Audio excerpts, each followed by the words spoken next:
So, to get started, I think we should talk about what this Spanish Prime Minister, Pedro Sanchez, said last year at the World Economic Forum. This was 2025. I think it was January, February 2025. So, it was actually a while ago. But this clip has gone viral again now in light of, everything that's happening. So, let me pull it up really close here. All right. Sorry. That makes the chat unreadable. Mm, I'll figure out how to do this. Let's see. Got okay. No. Oh, okay. I really feel like a boomer here. Anyway, we'll just try to make it a little bit better. All right. So let's hear what he has to say. I propose putting an end to anonymity on social media. In our countries, no one can walk the streets with a mask on their face or drive a car without a license plate. No one can send packages without showing an ID or buy a hunting weapon without giving their name. And yet, we are allowing people to roam freely on social networks without linking their profiles to a real identity. Before we let him continue, I'm getting triggered already. First of all, you don't have to show your ID to mail something. What is he talking about? Maybe that's the case in Europe, but that's dystopian. You shouldn't have to show ID to mail something. That's crazy. Second of all, he's talking about how people shouldn't be able to roam the streets wearing masks. Literally, what are you talking about? We are in an ongoing COVID pandemic, and also people in countries all the time wear masks. I mean, I'm from New York where it's freezing cold. And even before COVID, people would wear, masks around their face or a baklava or whatever, just to stay warm. A lot of people live in upstate New York and Michigan, other things. You can't go out in public without a mask. Also, not to mention all the ICE agents that wear masks. So I don't know. There's just a lot of things that he's talking about in the beginning there where he's like, you can't do all these things. And I'm like, at least in America, you can. This paving the way for misinformation, hate speech, and cyber harassment, because it is facilitating the use of bots and it is allowing people to act without being held accountable for their actions. Such an anomaly cannot continue. He means anonymity. Also, another thing he said earlier where he was like, you can't roam the streets anonymously. What are you talking about? Yes, you can. Literally, you can. That's the whole point, is that we don't want facial recognition all over the streets. We do want people to be able to walk around the world anonymously. Okay. In a democracy, citizens have the right to privacy, not to anonymity or impunity. Because so you have the right to privacy, but not anonymity. What do you think anonymity is? It's privacy. With those two, social coexistence would be impossible. That is why I believe we must push forward the principle of pseudonymity as the functioning element of social media and force all these platforms to link every user account to an European digital identity wallet. This way, citizens could use nicknames if they want, but in the case of a crime, public authorities would be able to connect those nicknames to real people. Okay, just to be clear, because I think a lot of people get this wrong as well, the police can already get your real name. The police, there is what he's talking about of oh, you can use this nickname, but the police will have, the government and police will have your real name. They can already do that. If you commit a crime online or you commit a crime in relation to something on the internet, guess what? The police can already subpoena any platform, Google, Facebook, whatever. This happens all the time, every day, for information relating to a crime, and your identity is uncovered. That's already the case currently. But what's the case currently is that you have to have committed a crime. The police have to show proof that they need to unveil your identity. And what he wants is this system where the police don't have to provide proof. Hold them responsible. Because accountability is not an obstacle to freedom of speech. It is an essential complement to it. Okay, that was crazy. everything he said was absolutely insane and infuriating. And, this was said again a year ago. So I think it's just important too to remember that these are multi-year long efforts to dismantle privacy and enact mass surveillance. The stuff that he was talking about, ironically, where, oh, you have this sort of one digital ID that you can use for everything. And it took, of course, they're mentioning payments and stuff. Again, this is what China has. And guys, I'm not shitting on China. We love China for a lot of other reasons, okay? Like, yes, everybody has housing, all this stuff, but China has a very different government. So when you think of like the invasions of privacy that are normalized in China, you have to also understand that they have a very different government than us. We don't want to replicate their like surveillance systems, but then allow our government to enact those surveillance systems. People got so mad at me when I was talking about China recently because it's like, I get it. A lot of leftists love China. I love a lot of things about China, but we don't want to replicate their surveillance here. So yeah, I just thought that was terrifying, and I think the fact that again, this is like Spain's prime minister saying this on a world stage at the World Economic Forum, and no one even like protesting was terrifying. And I think it shows this global push for censorship and surveillance. So, in addition to that, we also have this guy at the UN. And again, I just think that this shows how these ideas of censorship and surveillance are being normalized on the world stage, primarily by European leaders and, people like the UN. So it says, under the guise of tackling misinformation, disinformation, and hate speech, UN boss Antonio Guterres demands harsher regulation of social media platforms. So let's listen to what he has to say. The spread of hatred and lies online is causing grave harm to our world.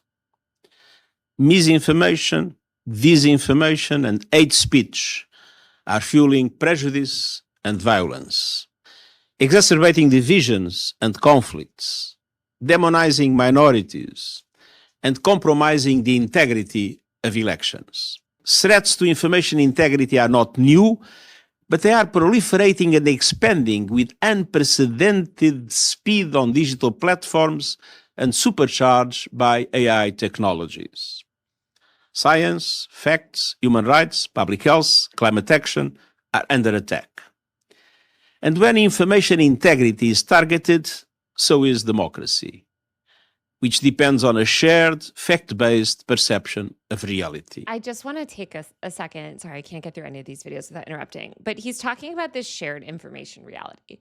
No one disrupts a shared information reality more than governments and government interests and political interests and politicians generally, to be honest.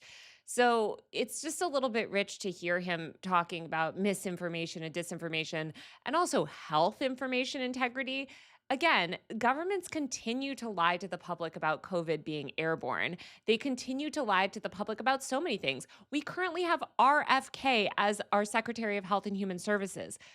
RFK in America. So this idea that like, oh, people in the government can't promote misinformation, people in the government will never lie, it's just ridiculous. I mean, any journalist will tell you governments lie constantly, political actors lie constantly.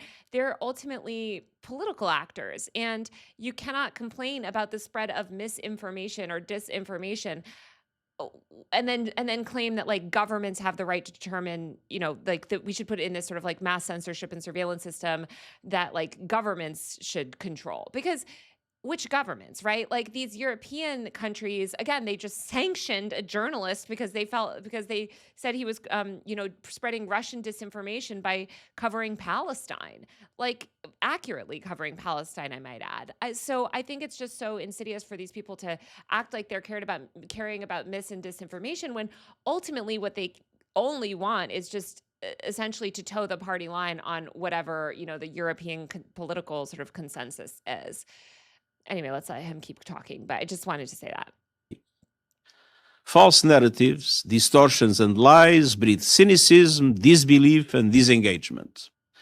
They undermine social cohesion, putting the Sustainable Development Goals further out of reach.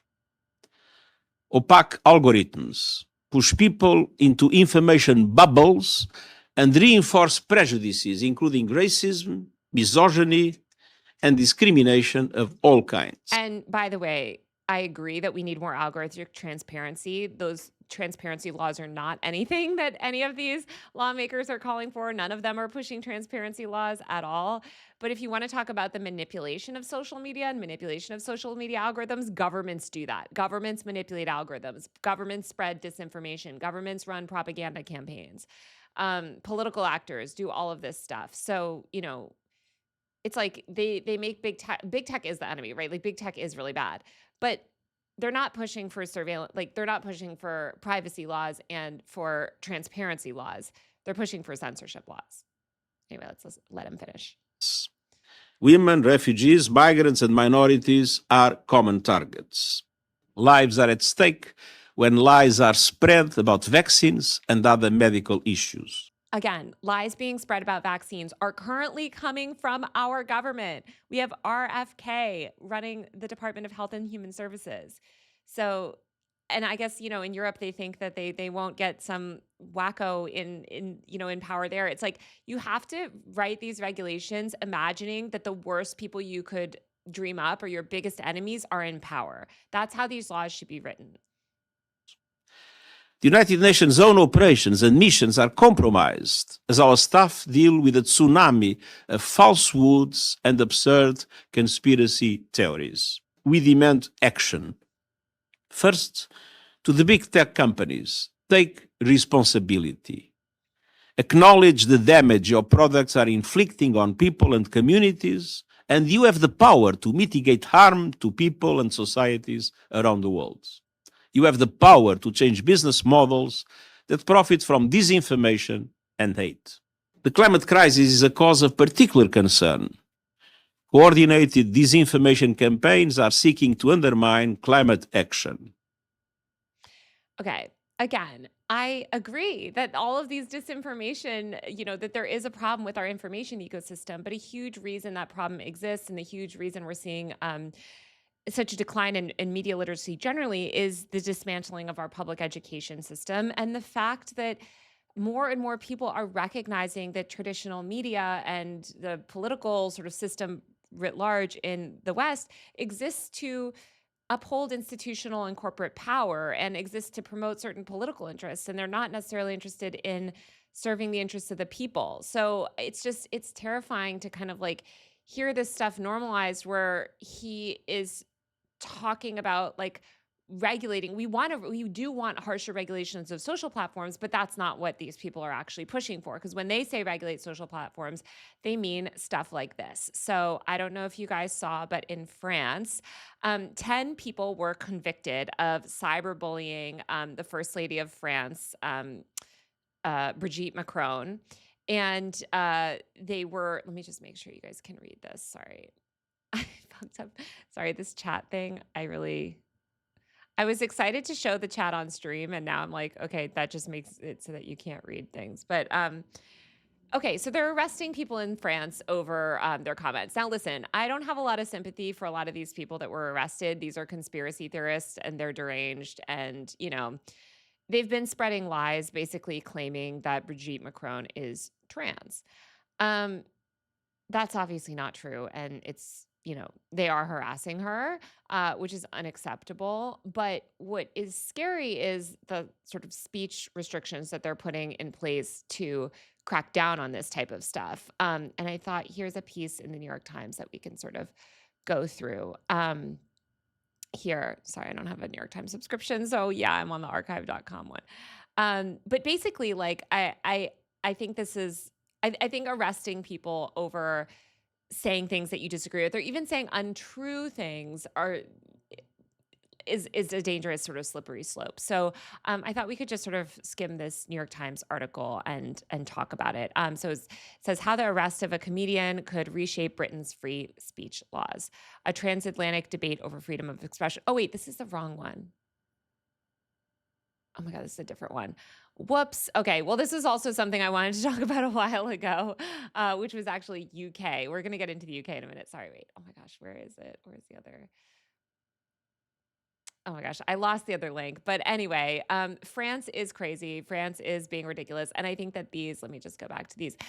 These arrests are kind of dangerous, in my opinion, because although it's not true that she's a woman, I don't think we want the government to start determining what facts are true, what facts are not true, and then arresting people over it. I think we already have defamation. Like, I think, the bar for defamation should frankly be made higher, but that's a very different thing. France has different laws, but I know, yeah, fuck New York Times. I'm not paying for them either.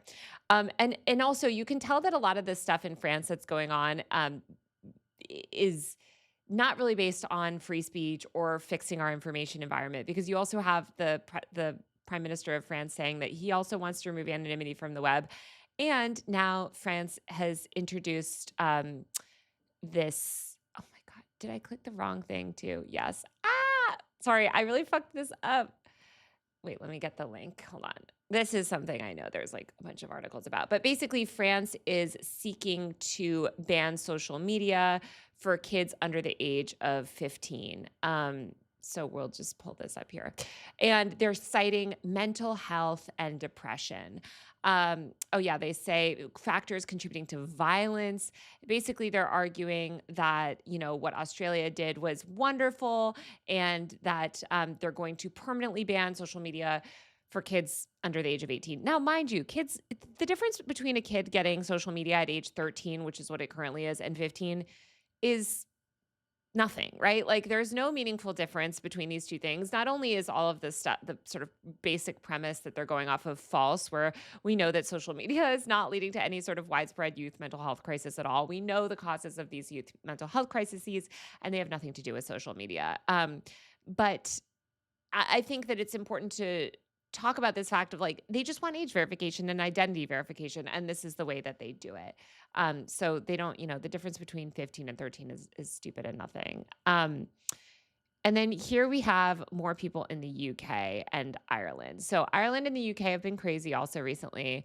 And we have a bunch of people, including this professor of European politics, saying one simple idea to defend democracy in 2026: ban every anonymous social media account. This tweet really triggered me. And these UK people everyone in Europe has lost their mind, in my opinion. But this idea that rolling out mass government censorship and surveillance is defending democracy is insane.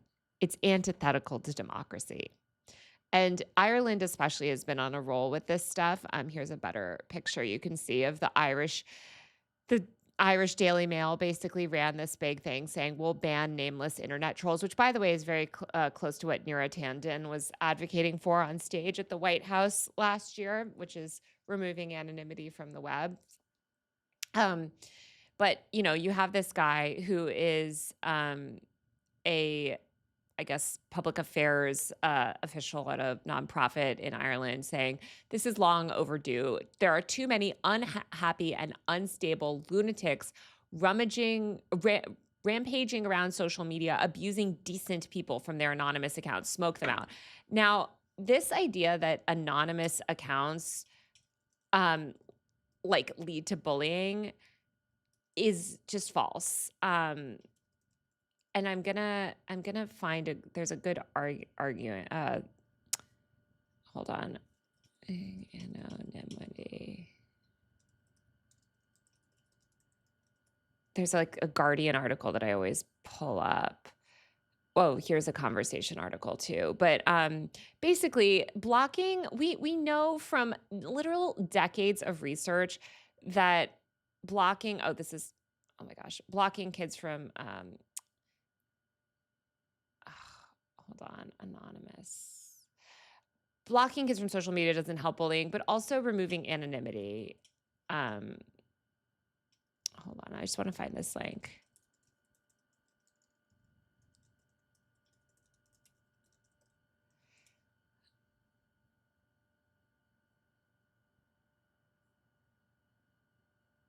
Okay, wait, let me just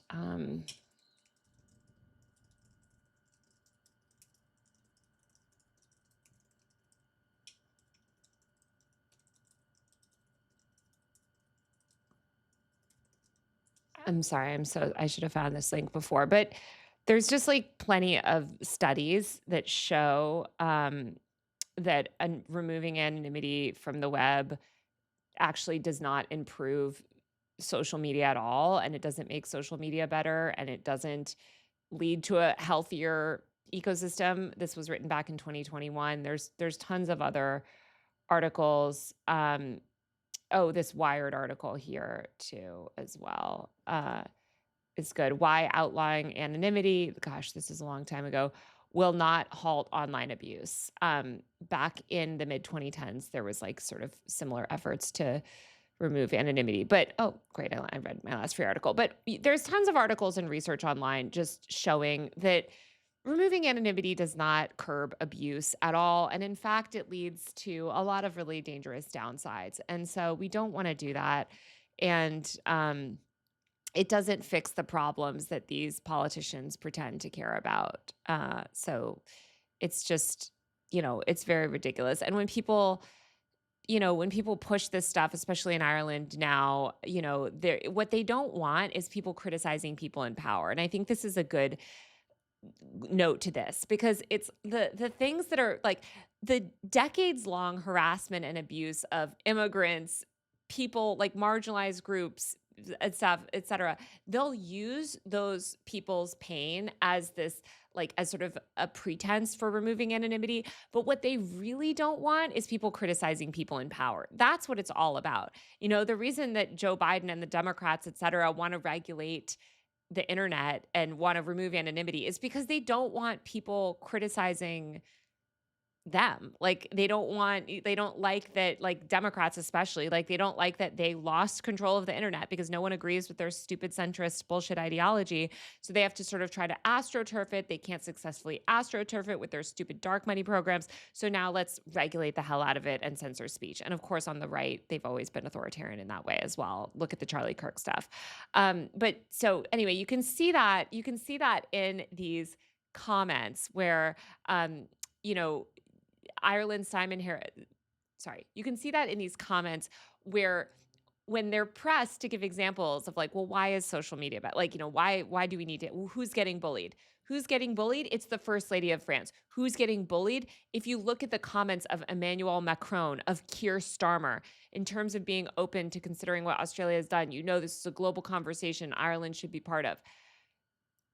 It's these people in power that don't want to hear from it. It's these people in power that are pushing these laws. It's not immigrants pushing these laws. It's not marginalized people pushing these laws. It's not the people that are actually suffering the vast amount of abuse online that are pushing these laws. It's people in power that are pushing laws because they don't want people speaking out against them.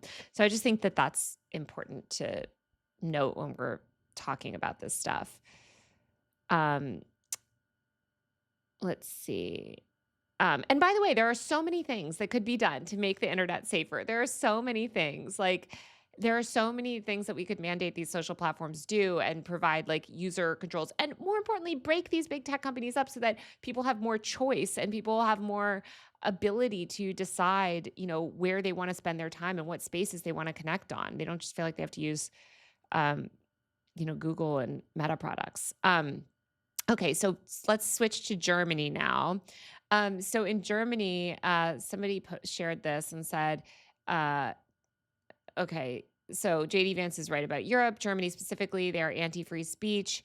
They make no bones about it. It's very hard to see why we'd support allies who are becoming totalitarians. I feel like some of these people are right-wing, so it's ironic that they're talking about totalitarianism, but whatever. So let's hear what was said on 60 Minutes. That's clear. Is it a crime to insult somebody in public? Yes. It is. And it's a crime to insult them online as well? Yes. The fine could be even higher if you insult someone in the internet. Why? Because in internet, it stays there. If we are talking here face to face, you insult me, I insult you, okay, finish. But if you in the internet, if I insult you or a politician, that sticks around forever. Yeah. If somebody posts something that's not true, and then somebody else reposts it or likes it, are they committing a crime? Yeah, in the case of reposting, it is a crime as well, because the reader can't distinguish whether you just invented this or just reposted it. That's the same for us. The punishment for breaking hate speech laws can include jail time for repeat offenders. But in most cases, a judge levies a stiff fine and sometimes keeps their devices. How do people react when you take their phones from them? They are shocked.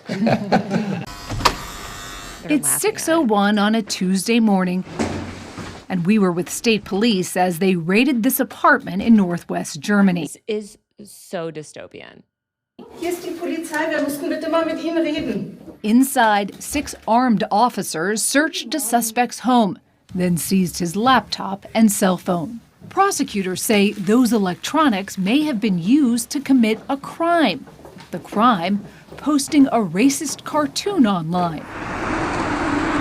At the exact same time, across Germany, I just want to say, posting a racist cartoon. Obviously, we don't support racism. But what's a racist cartoon? You can't even criticize the state of Israel in Germany. That's considered anti-Semitic. So, I just think these hate speech laws are consistently used by people in power to silence people without power, consistently. And again, I don't defend, I'm sure, probably some offensive cartoon that this guy made or whatever. But to have 6 armed police, to post something insulting or offensive, and to have 6 armed police officers come into your house, arrest you, seize all your devices, it's so dystopian and crazy. It's so dystopian and crazy. And they're touting this as like, oh, it's so exciting. We got to go along on this exciting arrest mission. more than 50 similar raids played out. Part of what prosecutors say is a coordinated effort to curb online hate speech in Germany. I think this guy makes a really good point, which is like, who decides what's insulting and who decides what's a lie? Like, these things were literally, they're completely subjective, like, you can't criticize your government. You can't go after anything that the government is doing. I mean, I just think Palestine has like really helped liberals and leftists, hopefully maybe not liberals, but hopefully helped some leftists realize that, like, you can't criticize imperialism, you can't criticize the government. I mean, even I wrote about this at the Washington Post, where let me try to find it. Hold on. Where basically the government was pressuring the social platform. Oh, of course, the government was pressuring social platforms under Joe Biden to remove misinformation. And the misinformation, this was during the early days of the pandemic, the misinformation that the Biden administration wanted removed from the internet and successfully, it seems like, had removed, although they did lose that jawboning case in the Supreme Court. I still think there was undue pressure put on these tech companies, was factual information. It was factual information that was removed or deleted from platforms like Twitter, Instagram, Threads, etc., that was letting people know that COVID was airborne, that was letting people know that our current vaccines, which by the way you should get anyway, don't prevent transmission. So you can still get long COVID, you can still die. Basically letting people know that the government had dropped the ball and was enacting policies of mass infection and speaking out against those policies of mass infection and saying, by the way, like, you guys are just forcing everyone back to work in unsafe work environments and COVID actually does tons of damage. The government turns around and just censors that as misinformation and pressures the companies to do that as well. So it's not just with Palestine, it's not just with COVID, it's with so many things that you realize that, as any journalist, a good journalist can tell you, the government is a political entity. And especially with Trump and RFK in charge, like, do you want RFK going around having the power to censor everything off the internet that he believes is health misinformation? Do you guys think that that's a really good plan? Like, no, it's not. And again, you have, when you write these laws, they need to be written from the perspective of, like, okay, if the worst person I know was in power, how could this law be used? That's what we should plan for. And instead they think, like, what would I do with this law if I was in power? Well, I'm going to use it to censor my enemies, and that's good. And I thought, here's like a little news segment that we could watch. Sorry about all the noise. I'm in downtown LA. I don't know if you guys can hear the sirens. It's like all day sirens here. Anyway, here's like a little news segment on digital ID that I thought we could watch as well, just to wrap up some of this stuff about Germany. Oh, by the way, sorry, before we move on from Germany and the UK, and before we watch this TV segment, I'll show you one other thing. So this was actually last February in Berlin, but this video was getting shared again. This is basically how the German police is just arresting anyone for a speech about Gaza and for protesting around Gaza, etc. Now, what's really crazy is I went to send this video to myself, and I couldn't send this video to myself because it's sensitive content and it wouldn't allow my other Instagram meme page to accept the video. It was completely hidden under sensitive content restrictions. Then I tried to chat it to myself on Discord. The link wouldn't load because it was sensitive content. And now look, I'm about to try to watch, and you have to do this stupid, sensitive warning, this content, this post may contain images that people find upsetting. We cover sensitive, content so people can decide whether or not to see it. Okay, so you think maybe this is like really extreme gore, like does the girl get shot dead? Like, why are we covering this sensitive content? Why is this video something that can't be shown, that can't be shared? There's all this crazy stuff. Okay, let's actually watch the reel.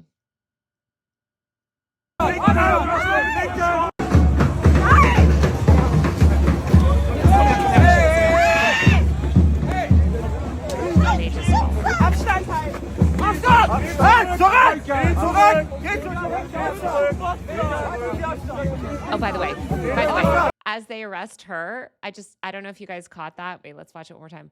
I don't know if you guys caught that. As they arrest her, presumably for filming, it seems like is what people were saying. She had her phone out. She was filming the police. Look at the size of the fucking vlogger rig that this police officer has, Okay? So you can't film the police, but the police can go around and arrest you with a full-on Jake Paul style like vlogging rig with a freaking giant light. Sometimes they have ring lights. Like the police are running out, arresting people in their SWAT costumes or whatever. And of course, a lot of them also have face coverings, although not here. And they're, seizing this woman, seizing her phone, basically arresting her for speech, for criticizing the government of Israel. And they're like, you can't film the police, you can't do free speech here. But, oh, don't worry, we've got this all in 4K on our rig, which we're going to use for propaganda and probably to do stuff against you. I have a video out right now if you go watch on my channel on ICE, and basically how ICE has more of these videographers coming along on all their raids. I just think it's like, this is so rich. And by the way, let's just watch the rest of the video. Where's the sensitive content, right? Like, this is supposed to be such violent content that you can't share it. You can't share it anywhere. Like, it's censored. It's not being recommended on Instagram. It has the hidden thing. This is the kind of content that they're preventing from being shared. Again, like arresting this woman for her speech, preventing her from filming the police, preventing anybody else from filming. I don't know who's filming this video. Thankfully, a few people, it looks like, had their phone out. But, but then they've got their giant ass camera. So I thought that was very ridiculous. Anyway, so I thought, last thing is just this, this video that I thought was pretty good on, this global push for, led by Europe for digital ID. So we'll just let it play. Hold on, let's see. You will need a real ID to travel by air. Politicians push government IDs, and many want more. Will we become like Europe? There, many politicians push government-mandated digital IDs that tie your identity to nearly everything you do. Putting an end to anonymity. You will not be able to work in the United Kingdom if you do not have digital ID. Many American tech leaders like it too. The second richest man in the world is blunt about why. Citizens will be on their best behavior because we're constantly recording and reporting everything that's going on. We want everyone to be. That was Larry Ellison, by the way, who's about to take control of TikTok. to be clear. The one that said citizens will be on their best behavior because we'll be recording everything. Crazy. A sheep and just conform. No, she's not AI, guys. This is a real person. And toe the line and never push back. That is a recipe for disaster and totalitarianism. Naomi Brockwell, who runs this tech privacy channel, says government-mandated digital IDs are dangerous. Privacy is not about hiding. It's about an individual's right to decide for themselves who gets access to their data. And what a digital ID will do is it will strip individuals of that choice. A lot of countries are already imposing these digital IDs. You have the UK, Australia, Switzerland. Switzerland will introduce an electronic ID. Is this the wave of the future? This is the wave of the entire globe, all moving towards centralized data hubs. That gets really scary for individual liberty. I already have a government-issued ID. Why is a digital one worse? It connects everything. Your financial decisions, to your social media posts, to your likes, to the things that you're watching, to the places that you're going. You won't be able to voice things anonymously online anymore.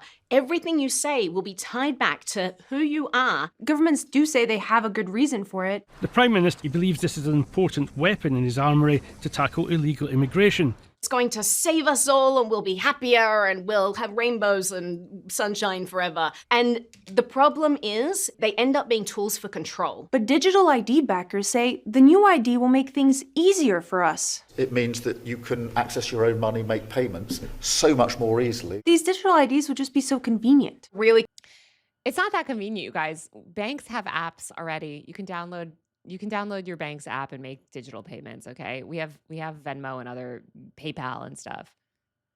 Convenient until they're not. Until those services start saying, no, you can't use our system. Hundreds of police officers moved in on protesters in Ottawa. We've already seen governments do just that. If your truck is being used in these protests, your corporate accounts will be frozen. Even without a digital ID, Canada was able to punish truckers who protested COVID vaccine mandates. And again, no sympathy for these truckers, okay? These were crazy truckers. But the point is they always start with the fringe people, right? They always start with the unsympathetic people, and then they use those, they sort of roll out that those restrictions on bigger and bigger people. Sorry, I thought there was a spider in my office. So I just want you guys to remember that, because I think sometimes they're like, oh, well, yeah, like the truckers were bad. They were anti-vaxxers. Yeah, those truckers were crazy, right? They were promoting bad stuff. But this is exactly, if you watch my video on my main channel about like 4chan and Kiwi farms and stuff too, and the speech laws that they're fighting in the UK, the government will never start with like sympathetic parties. They're going to start by regulating some of the worst people, a lot of marginalized people, or like conspiracy theorists, people like this. And then they get the public's consent, and then these regulations are rolled out en masse. They locked up my personal and trucking business accounts. With a digital ID, politicians could do that much more easily. You're essentially putting a giant target on every aspect of your life, bundling it all together, wrapping up in a nice bow and saying, here, if you want to control me, just untie this. That's essentially what a digital ID is. Now, in the US, you have states already voting to put permission slips in front of websites to say you need to provide government documentation before you can access this social media platform. Now you need an ID to watch porn, but no ID to vote. Proponents say this will protect kids. Which, by the way, fuck Gutfeld also. Ugh, I keep cursing. But the voting thing is interesting, because that's a way that they're trying to get conservatives on board. So they're trying to get conservatives. They're making different arguments. Like the Democrats are making different arguments. Democrats are primarily making child safety arguments and stuff like that, although the right is making that too. But the big argument for all of this stuff on the right is we'll crack down on illegal immigrants. Like we need, digital ID, and we need mass surveillance to crack down on illegal immigrants, blah, blah, blah. Of course, none of that is true, and it actually is terrible. Age verification is the best way to protect children from online harms. Did you see, by the way, the logo? Did you guys catch that? Did you see that? The Heritage Foundation. Okay, that is who is leading. This is all part of Project 2025, which, by the way, they were very successful in enacting almost all of it. So the Heritage Foundation has been the primary pusher. That and a lot of far-right religious groups in America have been the primary pushers, along with the Democrats. The Democrats have partnered essentially with these far-right groups to push all of this stuff. children from online harms. Unfortunately, politicians just can't promise that it will only ever be used for that. You always have governments with these great sounding bills that are called the "let's stop all the bad people doing all the bad things" bill. And people say, well, I want to stop all the bad people doing all the bad things. But what they're voting for is a system of control and oppression. Elites seem excited about this control. It is very necessary for financial services. But not only, it's also good for school enrollment, it's also good for health, who actually got a vaccination or not. All of the books you want to read and the things you want to eat and the places you want to go, all of this suddenly becomes part of a permissioned system. And you will be ranked based on past activities that you've undertaken and choices that you've made. China already does that. Exactly. And the social credit thing, we can ignore that whole thing. I think some of that's overblown. But China undeniably has this type of mass surveillance, okay? Everywhere she goes, Ouyang Haoyu is followed. What she buys, how she behaves, is tracked and scored. Some Chinese people claim they like it. I think being ranked is a good thing. It forces us to be well behaved. If they're not, the cinema names and shames people considered untrustworthy, plastering their details, even their addresses, across big screens. I don't know how true some of this China stuff is, again, but I do think that, again, we don't want China's surveillance systems under America's leaders. I would honestly, I don't want to say I would trust China more with our personal data, but I'm just saying, they have a radically different government and a radically different social sort of ecosystem. It is a very different culture. So it's screens. Those with low social credit scores can be denied entry into schools or lose access to. Again, I think a lot of this stuff is a little hyperbolic because I don't think it necessarily functions this way in China. But the point is, that is probably how it could be used here, right? Travel. He tried to buy a train ticket and was told he was banned from traveling.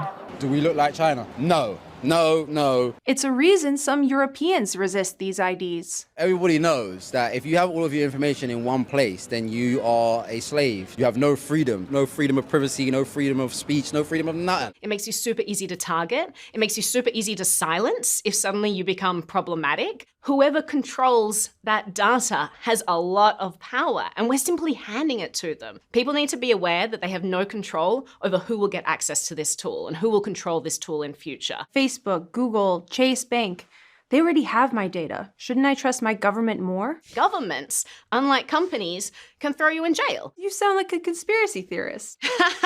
It's not conspiracy, it's already happening. This is one of 30 arrests a day for social media. Also, you sound like a conspiracy theorist. What are you talking about, lady? You're supposed to be a journalist. You're supposed to be reporting. How the hell are you doing an entire news reporting segment where you go and report on these issues, where you are literally talking? You spent the first 5 minutes of your silly news segment talking about the laws that are currently being enacted, putting a bunch of EU politicians on screen advocating for those laws. And then you have this expert who, by the way, whoever that woman is, she's amazing and I love her. And she's a YouTuber and I think I subscribe to her, but she's amazing. She's like, yeah, so this is what's happening. Yeah, so these are the laws that we're seeing. Yeah, so this is what's going on.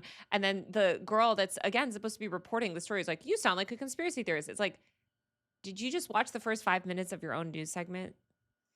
I can't. Anyway. Media post. In Great Britain, politicians already throw you in jail. You sound like a conspiracy theorist. I just want you to hear how many people they're It's not conspiracy, it's already happening. This is one of 30 arrests a day for social media posts. In Great Britain, politicians already arrest people for speech they don't like.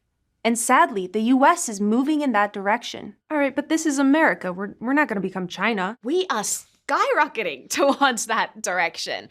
The surveillance infrastructure we're trying to put in place in the United States is heading directly towards where China currently is. So what can we do about it? People need to be reminded that they're empowered to actually affect that change. They can reach out to representatives. They can push back, protect themselves, and not build this infrastructure in the first place. Exactly. Because once we hand politicians that power, they can use it for anything. Okay, I'm glad she got there in the end. I also thought that so Holly, that woman that was speaking, I think she works for the Ludlow Institute. It said, and there was a really good tweet by the Ludlow Institute that I saw recently that I'll put up on screen that I wanted to read to you guys. It just says, "I don't care about privacy translation. I don't realize my digital footprint is permanent and will one day be judged by future standards and norms. On what's acceptable today could lead to ostracism, imprisonment, or even put my life at risk." So anyway, I think this. Let me just actually, before we get to the next topic, I will stop recording. But that's basically everything that that I wanted to talk about in terms of like Europe and free speech, and Germany, Ireland, Spain, France, the UK. Europe is really leading the way, and that's why you see these things coming up at places like the World Economic Forum. She mentioned Switzerland is enacting digital ID. So much of this stuff is coming from Europe, and I think Europe is leading the way in terms of censorship. Europe also has radically different ideas around speech. They've always been a more sort of restrictive speech environment than the US, and so I think it's really scary that Europe is leading the way on these mass surveillance and censorship laws, because I think the US is following, and that's really scary. So let me just